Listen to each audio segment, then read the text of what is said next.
Okay, Barry. So, you tell me you still do a bit of work for the Racing Post. So what do you do for them? Yeah, very low key stuff. Probably done it for about the last 8-9 years.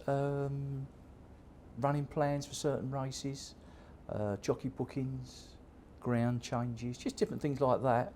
Very low key stuff, but I like it. It's quite interesting, you know, and it keeps me in the loop, shall we say.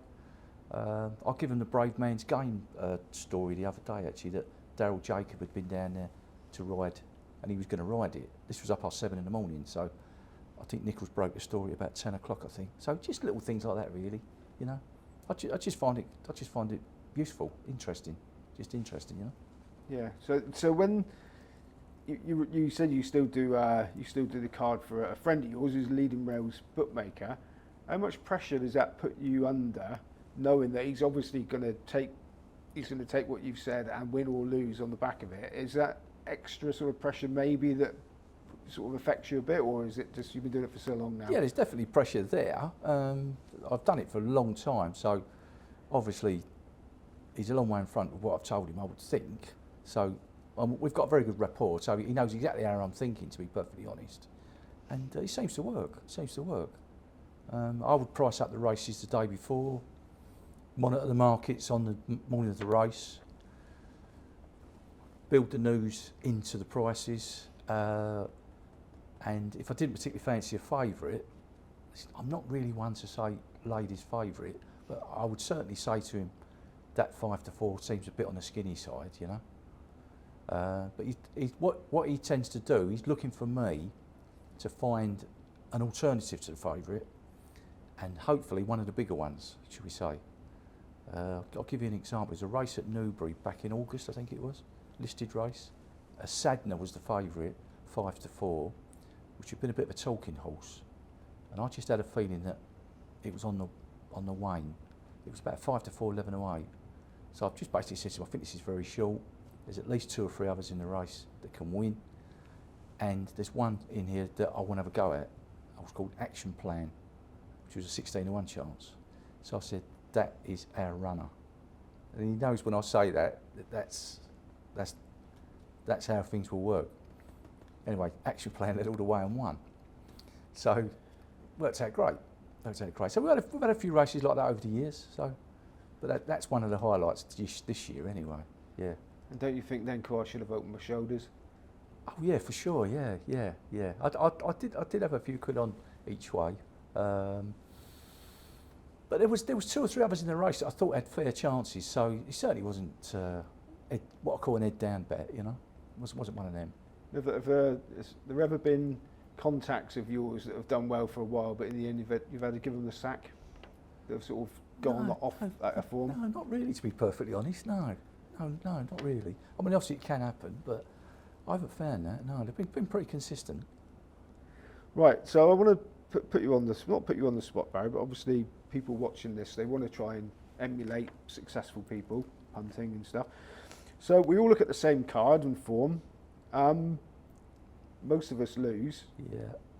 Can you give us a basic blueprint of how you break down a race when going through a card, what you're looking for first, and then to talk us through, and we've got about another 10 minutes here, so you can be as elaborate as you want. Decipher a race for us.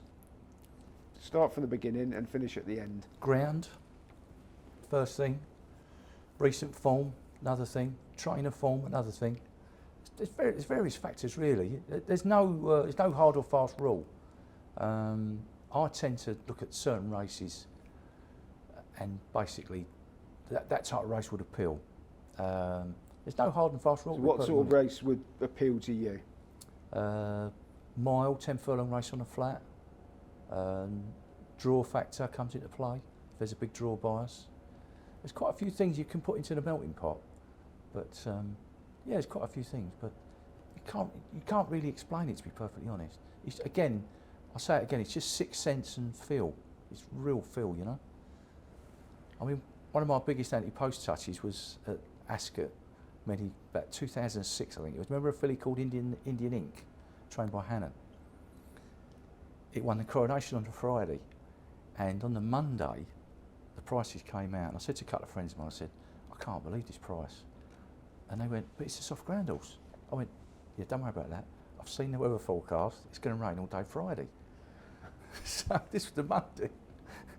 So I can remember sitting outside my local on the Thursday night, and it was brilliant sunshine. And my friend went to me and went, "You've got this wrong, you know." He said that this rain ain't coming. So I said, "Yeah, it's on its way. Don't worry." Anyway, an hour before the race, you remember you used to see all those pictures of people scurrying at Royal Ascot to get out of the rain. Well, this happened an hour before the race, and it just never stopped raining. It was torrential. Anyway, it was 25-1, 20 minutes before the show. Anyway, I backed it a few times during the week, and I started backing it again. Anyway, the show came up on the TV, and I think it went something like 16, 12, 10, 8, 6. And the rest is history. It came round that bend at Ascot and just went further and further clear. And that was one of the great days. But that was me looking ahead on the Monday, weather forecast and various other things. You know, the firms have got it wrong. Firms have got it wrong, yeah. Everybody's going to want to know what your weather app is to be that accurate 5 days in advance. Country file forecast still works. So going back to this race, you're looking at a race. Can you go through and you just put a line through half the field just by looking at them, and then you concentrate on the nucleus? Is it? Oh yeah. I mean, just take Newbury as an example. 12-runner handicap on the Saturday, priced up in the old days you'd price it Friday morning for the Saturday. Yeah, I'd start with a favourite and then just basically put a line through the ones that I didn't think had much chance. It's as simple as that. You're just forming an opinion on every runner, you know, and goes from there. I mean, there's been many times where I've priced up a handicap like that, and I've put something in at say 6. And remember the price used to come through on teletext that day at about 5 o'clock. The firms they'd gone say 14 or 16. Time to play. Simple as that. And you would take that as a positive. You wouldn't think, oh, hang on, I've got it wrong. Well, no. What do they know that I don't know? No. They never used to think like that at all. No, you've got to be confident in what you're doing, and the proof's in the pudding. You know, that's the way I look at it anyway. And for you, is the harder the handicap, the better? Would you look at the big heritage handicaps, or would you think, oh, that's a bit too tricky? No, I used to like those. Yeah. Used to like those. The E-board's a race I always used to do well in. Used to bet say a month before. Used to find some quite nice ones in there. Yeah. Oh yeah. No, I love a handicap. Yeah. So Definitely. how much luck is there in those big ones? You have to factor all that in. I suppose you do at the end of the day, but no, just hope things are going to go your way. You know, draw and luck in running and all sorts of things. No, you can't worry about that. No. And so going back to this race, we're looking at this race. What is there, if anything, that other people put great weight on, other people that probably lose put great weight on when they're looking at a race, and you think is actually quite negligible? Well, they probably form an opinion of a horse and think it's... I've got this thing about certain horses 0 from 12, 0 from 13. And you get people who stick with them the whole time. And I think to myself, this is never going to win. You know? Why are you backing it? So for me, they're just going down the wrong path. It's as simple as that. You've got to form an opinion on a certain horse, positive or negative, you know? And would you form an opinion like, right, this hasn't run great the last couple of times, but they're obviously aiming for this race? Yeah, How much does that come in? that comes into play, yeah. And would you have an idea, as you do the form, would you have an idea in your mind about how a trainer's mind works? If you've got a pattern of trainers? Oh, very much so, yeah. There's certain trainers I've definitely got respect for. I read all the trainer interviews. I read all the stable tours. For me, that's gold dust. But do they tell the truth in them? I think the majority do, yeah. I think certain trainers you can definitely read, and you can read well. Definitely, yeah. I mean, I've done okay over the years doing that, yeah. I try to read everything. For me, you should be covering all bases, yeah. Okay, and the big question is, you never lost in a year probably. How do you get your bets on? Well, these days, I say I'm pretty low key these days. I've got one particular company that bets me a certain amount. It's not a great amount, and obviously at the end of the day, they're using it for their own purposes. I mean, you know, that doesn't matter. But yes, it is hard. I must admit.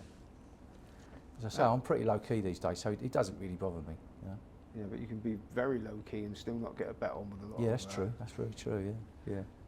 So, would you say now that you're winding down, or is it something that you're going to be doing until you can't do it anymore? No, I'm definitely winding down, but funny enough, somebody said to me a couple of weeks ago, he was a non-racing person, and he said to me, he said, you could still be doing this when you're 80. I said, yeah, I can, yeah.